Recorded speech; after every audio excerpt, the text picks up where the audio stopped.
வணக்கம். இது ஆதிபராசக்தி ஜோதிட நிலையம் ஒட்டன்சத்திரம். இப்போ நம்ம என்ன பார்க்க போகிறோம்னா, உங்களுக்கு அரசாங்க அனுகூலம் வேணும்னா ஞாயிற்றுக்கிழமை விரதங்கள் கடைபிடிங்க.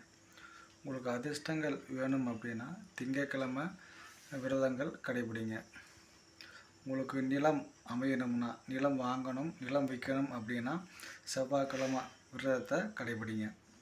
நல்லா படிப்பு வரணும், கோர்ட்டு கேஸ் வெற்றியாகணும், வம்பு வழக்கு வெற்றியாகணும், நோய் நொடிகள் நல்லா ஆகணும் அப்படின்னா புதன்கிழமை விரதத்தை கடைபிடிங்க.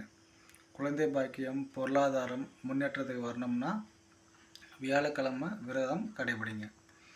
இப்போ வண்டி வாகனங்கள், அழகான வீடு கட்டணும்னா வெள்ளிக்கிழமை விரதம் கடைபிடிங்க. நோய் நொடிகள் நீங்கணும் மற்றும் குலதெய்வத்துடைய அருள் கிடைக்கணும்னா சனிக்கிழமை விரதத்தை கடைபிடிங்க. நன்றி. மீண்டும் சந்திப்போம்.